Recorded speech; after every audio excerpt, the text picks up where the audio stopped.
نماز جنازے کے بعد ان کی دفن کیا گیا۔ اس کے بعد میں اور سلمان حویلی پہنچے۔ اب مجھے بابا جان پر غصہ تھا کہ ان کی غلطی کی وجہ سے یہ قتل ہوئے۔ رات جیسے تیسے گزری، صبح میں ان کی قبر پر گیا اور دعا میں نے کافی زیادہ کی۔ اپنے دوست کے ساتھ گزرا مجھے وقت یاد آنے لگا، پتہ ہی نہ چلا کہ ظہر کا وقت ہو گیا۔ نماز کے بعد میں گھر آیا تو بابا سے سامنا ہوا۔ میں نے سلام کیا اور وہاں پہ چل پڑا۔ میں کمرے گیا اور سوچنے لگا کہ اس حادثے پر گاؤں کے لوگ خاموش کیوں ہیں۔ اب جنات والی بات مجھے یقین ہو گیا تھا کہ بابا جان بھی سمجھ گئے تھے کہ میں ان سے ناراض ہوں۔ وہ میرے کمرے میں آئے، بولے کہ بیٹا میں نے تمہیں اس لیے روکا تھا کہ 25 دسمبر والے دن مغرب سے لے کر صبح فجر تک جنات گاؤں پر حملہ کر دیتے ہیں۔ جو کوئی گاؤں سے باہر ہوتا ہے وہ اسے مار دیتے ہیں۔ میں نے بات سنی اور بولا کہ آخر کیوں؟ وہ ایسا کیوں کرتے ہیں؟ تو بابا بولے کہ بیٹا یہ اس لیے کہ آج سے تقریباً 25 سال پہلے ہمارے گاؤں میں ہمارے ساتھ کچھ لوگ رہتے تھے۔ وہ کافی اچھے لوگ تھے۔ ان کے 3 پادری تھے اور ان میں ایک پادری کو جنات قابو کرنے میں مہارت تھی۔ ہمارے گاؤں کے کچھ لوگ اس پادری کی باتوں میں آ گئے کہ جنات قابو کر کے وہ دولت مند ہو جائیں گے۔ تقریباً 15 لوگ راضی تھے، ان میں 10 عیسائی اور 5 مسلم بھی تھے۔ 5 مسلم میں ایک تمہارے چچا سردار محمد یار بھی تھے۔ انہوں نے 25 دسمبر عیسائیوں کی عید والے دن پادری کے ساتھ مل کر پنج نہر کے اس مقام جہاں پر جنات آباد تھے وہاں پہ اپنا عمل شروع کر دیا۔ تمہارے چچا نے مجھے کہا کہ وہ ساتھ والے گاؤں جا رہا ہے اپنے کچھ دوستوں کے ساتھ۔ مجھے پتہ نہیں تھا کہ ان کا ارادہ کیا ہے، کاش مجھے ان کے ارادوں کا پتہ ہوتا۔ پھر بابا جان نے بتایا کہ اس رات جنات کی شادی بھی تھی۔ ان سب لوگوں نے پادری کی طرح عمل کرنا شروع کیا، جو پادری کہتا وہ وہی کرتے، اور اس رات موسم خوشگوار تھا۔ لیکن جیسے ہی ان لوگوں نے عمل شروع کیا، کالے سیاہ بادل چھا گئے، ہر طرف عجیب سا شور کا سما تھا، ایسی خوفناک اور ڈرا دینے والی بجلیاں کڑکی کہ نہ کبھی پہلے سنی اور نہ دیکھی۔ ہم سب گھر میں تھے، ہم لوگوں کو ان کے عمل کا پتہ ہی نہ تھا۔ ادھر ہم موسم کو ماحول کو لیے بے چین اور پریشان تھے، ادھر پادری اور باقی لوگ اپنے کام میں بزی تھے۔ نہ جانے رات کا کس پہر تھا کہ چیخو پکار کی آواز سے میری آنکھ کھلی۔ اس قدر خوفناک آواز تھی کہ بتایا نہیں جا سکتا۔ خیر جو قرآنی آیات مجھے یاد تھی، ہم ورد کرنے لگ پڑے۔ ادھر فجر کی اذان ہوئی، ادھر وہ آوازیں آنا بند ہو گئیں۔ کافی دیر ہمت ہی نہیں ہوئی کہ باہر نکل کر دیکھا جائے کہ کیا معاملہ ہوا۔ پھر ہمت کی اور باہر نکلا، کچھ ملازم ساتھ لیے اور میں چل پڑا۔ آہستہ آہستہ پورا گاؤں مسجد کے باہر جمع ہونا شروع ہو گیا۔ سب نے اتفاق کیا نماز پڑھ لی جائے اور مکمل سورج ہونے کا انتظار کیا جائے۔ خیر وقت گزرا اور ہم سب گاؤں والے نکلے۔ تھوڑا جانچ پڑتال کے بعد معلوم ہوا کہ گاؤں کے کافی عیسائی گھروں میں موجود ہی نہیں ہیں اور پادری بھی نہیں ہے۔ نہر کے پاس گئے تو جو منظر دیکھا ایسا لگا کہ کسی نے ریڑھ کی ہڈی میں برف ڈال دی ہے۔ پوری نہر خون میں بھری ہوئی تھی اور مسلسل خون بہہ رہا تھا۔ مولوی صاحب کے چہرے سے معلوم ہوا کہ وہ سب جان چکے ہیں۔ مولوی صاحب نے کہا کہ اس جگہ سے چلو جہاں دوسری مخلوق بھی رہتی ہے۔ ہم جلد ہی اس مقام پر پہنچ گئے۔ وہاں کا منظر قیامت ڈھانے والا تھا، ہر طرف لاشیں ہی لاشیں تھیں، کچھ جسموں کے ٹکڑے پڑے ہوئے تھے۔ جب باری باری دیکھا تو تینوں پادریوں کی لاشیں بہت بری حالت میں تھیں، ان کے چہرے بگڑے ہوئے تھے، آنکھیں سر سے باہر، دل جسم کے باہر لٹک رہے تھے۔ اس کے علاوہ اور بھی عیسائیوں کا یہی حال تھا، لیکن وہ 5 مسلمان صرف زخمی تھے، اور ہم خوش تھے کہ ان میں تمہارے چچا بھی تھے۔ جلدی سے ان سب کو حویلی لایا گیا۔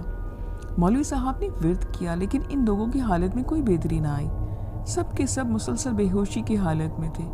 ان کے زخموں کی مرہم پٹی کی گئی۔ تقریباً 5 گھنٹے کے مسلسل ورد کے بعد ان کو ہوش لایا گیا، تو اس کے بعد جو ہوا وہ قابل رحم تھا۔ ہوش میں آنے کے بعد انہوں نے ایسا چیخنا شروع کیا کہ جیسے زندہ جلائے جا رہے ہوں۔ ایسی آوازیں کہ ایسے خوفناک وہ آوازیں نکال رہے تھے کہ بہت سے لوگ کمرے سے باہر بھاگ گئے۔ مولوی صاحب نے سورتیں پڑھنا شروع کر دی، اس کے ساتھ ہی سب کو ہوش آ گیا۔ ہمیں کچھ سمجھ نہیں آ رہا تھا کہ مولوی صاحب نے اپنے شاگردوں کو کیا حکم دیا کہ وہ مسلسل ورد کرتے رہیں۔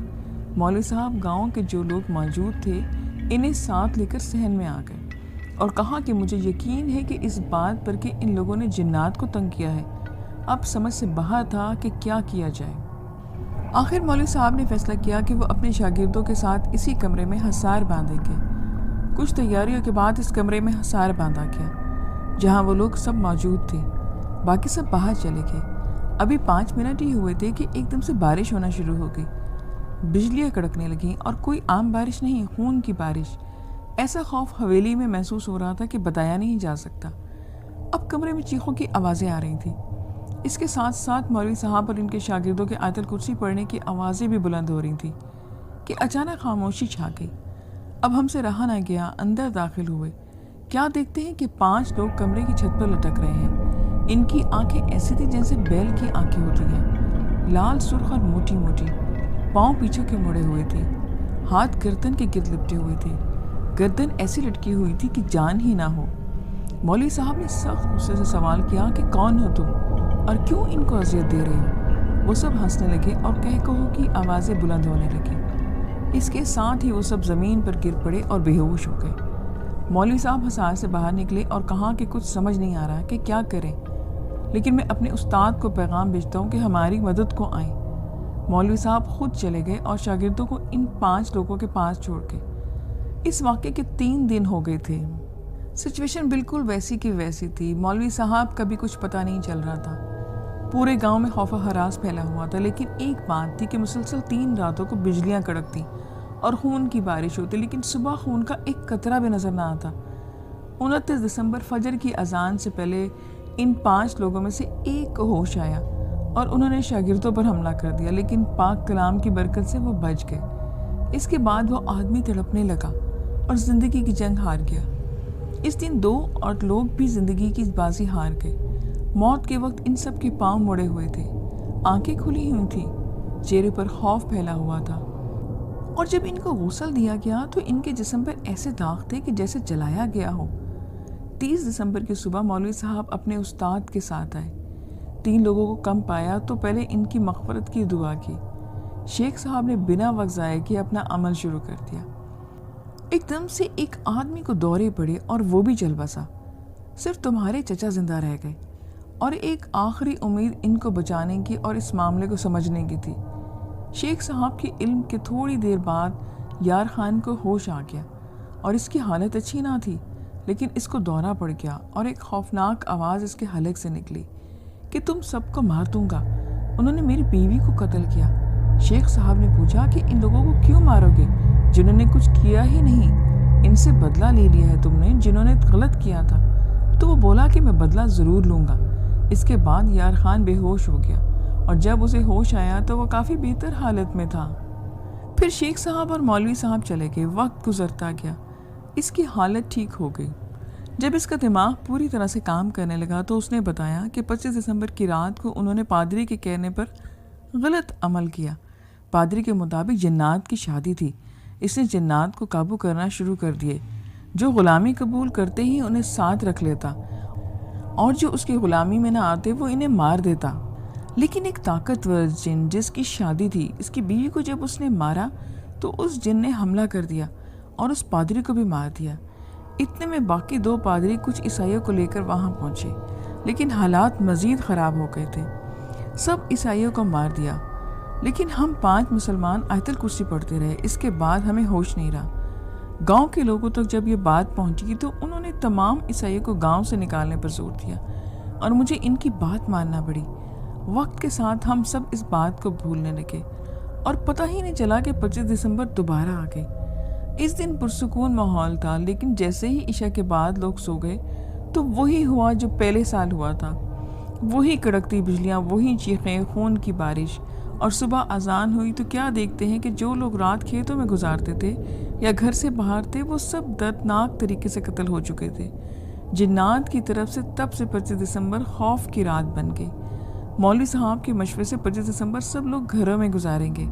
اب مجھے سمجھ آ گیا کہ بابا جان نے کیوں مجھے غیاث اور علی کی مدد سے روکا تھا، لیکن اب ایک سوال تھا کہ آخر یہ بات چھپا کر کیوں رکھی گئی تھی۔ میرے بابا نے مجھے یہ سب کچھ بتایا اور پھر وہاں سے چلے گئے۔ پھر بابا جھونپڑی میں چلے گئے، عبادت میں بزی ہو گئے۔ میں نے سلمان کو یہ بتایا اور پورے گاؤں والوں کو بتا دیا، کیونکہ بابا کی اجازت مل گئی تھی۔ اسی طرح 1 مہینہ گزر گیا۔ پیر کی صباتی بابا جھونپڑی میں موجود تھے۔ ڈیرے پر اپنے دوست سلمان کے ساتھ میں بیٹھا تھا اور ملازم کچھ لوگوں کو لے کر آئے۔ تھوڑے مہمان نوازی کے بعد میں نے ان سے پوچھا کہ آپ کے آنے کا کیا مقصد ہے؟ ان میں سے ایک نے جواب دیا کہ ہم ساتھ والے گاؤں سے آئے ہیں، کچھ دن آپ کے گاؤں میں وقت گزاریں۔ وجہ پوچھی تو معلوم ہوا کہ نہر والے حصے میں، تو میں نے ان 5 لوگوں کو رہنے کی اجازت دے دی۔ ان کے مطابق وہ نہر کے قریب ہی اپنا پڑاؤ ڈالیں گے۔ تقریباً 1 ہفتہ گزر گیا۔ جمعے کی خوبصورت صبح تھی۔ بابا جان سے ملاقات ہوئی اور کچھ معلومات کر کے ان کے گوش گزار کیا کہ ان لوگوں کے آنے کا بھی بارے میں نے بتایا۔ بابا نے ہفتے کی صبح ان سے ملنے کا وقت طے کیا اور نماز جمعہ کی تیاری شروع کر دی۔ جمعے کی رات غضبناک بجلیاں کڑکی، البتہ باقی سب معمول کے مطابق تھا۔ صبح بابا جان کے ساتھ ان لوگوں کی جھونپڑی میں گیا۔ بابا جان نے ان کی حوصلہ افزائی کی کہ وہ کچھ نیا تلاش کرنے کی جستجو کرتے ہیں۔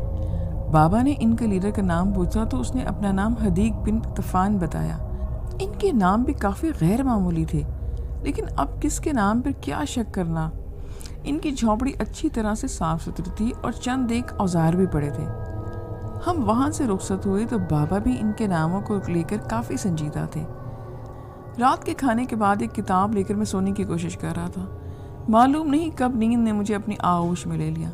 شاید رات کے 2 بجے ہوں گے۔ اسے دور دراز آواز سے بجلی گڑکی کہ میں سویا ہوا اٹھ گیا۔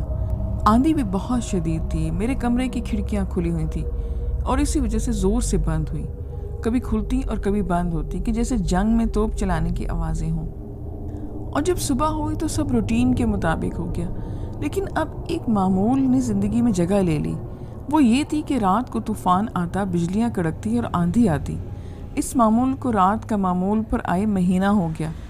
اب شک نہیں، یقین میں بدل گیا کہ کوئی ہے جسے گاؤں والوں کو اپنا سکون پسند نہیں۔ اتفاق سے میرا اور سلمان کا 5 پہر پہ جانا ہوا۔ ہم وہاں جب جا رہے تھے تو وہ لڑکے ہمیں نظر آئے جو ہمارے گاؤں میں آئے تھے۔ ان کے پاس ہم گئے اور کچھ باتوں کے بعد پوچھا کہ آپ کے باقی ساتھی کہاں ہیں؟ میرے اس اچانک سوال پر وہ لڑکا گھبرا گیا، لیکن خود کو پرسکون کر کے بولا کہ ادھر ساتھ والے گاؤں تک گئے ہیں۔ تو خیر ہم چل دیے۔ اسی رات میں اور سلمان ڈیرے پر تھے۔ ہمیں وہاں کافی دیر ہو گئی تھی۔ عشاء کی نماز بھی ہم نے وہیں پڑھی۔ ہم وہاں سے نکلنے ہی والے تھے کہ سخت آندھی آ گئی۔ وہی کڑکڑاتی بجلیاں جس کی اب ہمیں عادت ہو چکی تھی۔ ہم نے وہیں رکنے کا فیصلہ کیا۔ انتظار کافی لمبا ہو گیا اور مسجد فجر کی اذان کی آوازیں آنے لگی۔ ہم نماز پڑھنے چلے گئے۔ آج موسم کافی بے سکون تھا۔ درخت الجھے ہوئے تھے، آسمان مایوس تھا، پرندوں کی خوبصورت آوازیں آج غمگین تھیں۔ ہوا کا زور پرسرار تھا، غرض کے سب کچھ ڈرا دینے والا سما تھا۔ مسجد پہنچ کر ہم نے وضو کیا، اتنے میں ہمارے بابا آ گئے۔ انہیں رات گھر آنا کی وجہ بتائی۔ بابا نے احتیاط سے کام لینے کی ہمیں نصیحت کی۔ نماز سے فارغ ہو کر مولوی صاحب کے پیچھے کچھ عرصے غیر معمولی واقعات پر اظہار خیال کیا۔ لوگوں سے کہا کہ اپنی آنکھیں کھلی رکھیں۔ بابا نے مولوی کو ان 5 لوگوں کے بارے میں بتایا کہ آج ان سے ہمیں ملنا ہوگا۔ میں، بابا اور مولوی صاحب اور کچھ اور لوگ ہمارے ساتھ ان لوگوں سے ملنے گئے۔ ہم جب اس مقام پر پہنچے جہاں ان لوگوں نے جھونپڑی لگائی تھی، اس جھونپڑی کے باہر وہ حدید اور طوفان نظر آیا جو جھونپڑی کی حفاظت کر رہے تھے۔ مولوی صاحب نے ان سے چند ایک سوال کیے اور پھر جھونپڑی میں داخل ہوئے، لیکن اس نے ٹال مٹول کر دی۔ بابا جان کو اس پر شک تھا کہ اسے ایک طرف کر کے وہ اندر داخل ہوئے۔ اندر کا منظر خوفناک تھا۔ 3 لوگوں کے مردہ جسم پڑے ہوئے تھے، کچھ جانوروں اور پرندوں کے کٹے سر جن سے خون بہہ رہا تھا۔ میرے بابا نے فوراً اسے پکڑنے کا حکم دیا۔ میں نے اسے فوراً پکڑ کر زمین پر بٹھا دیا۔ بابا نے اسے سوال کیا کہ یہ سب کیا ہے؟ اس نے بتایا کہ وہ جنات قابو کرنے آیا ہے یہاں۔ بابا جان نے پوچھا کہ یہ لاشیں کس کی ہیں اور تمہارے ساتھی کدھر گئے؟ اس نے بتایا کہ لاشیں قریبی قبرستان سے نکالی گئی ہیں، اور اس نے بتایا کہ اس کے ساتھی قبرستان میں جنگل کے پاس عمل کر رہے ہیں۔ بابا جان کے حکم پر اس کو وہیں قتل کر دیا گیا، کیونکہ اس نے جنات کو قابو کرنے کی کوشش کی اور گاؤں میں ایک بار پھر خون خرابہ کروانا چاہا۔ اس کے بعد ہم جنگل میں چل دیے۔ وہاں پر ہر طرف دھواں ہی دھواں تھا، بدبو ایسی کہ بے ہوش ہونے کے ہم قریب تھے۔ وہ چاروں دائرے میں بیٹھ کر عمل کر رہے تھے۔ ان کو وہاں سے اٹھایا گیا اور انہیں بھی مار دیا گیا۔ ان کی لاشیں دفنا کر سب لوگ شام کو اپنے گھروں کو چل دیے۔ رات پرسکون تھی، لیکن رات کی خاموشی کسی بڑے طوفان کے پیش خیمہ تھی۔ جب صبح ہوئی تو گاؤں میں کوہرام مچا ہوا تھا، ہر طرف مردہ پرندے تھے۔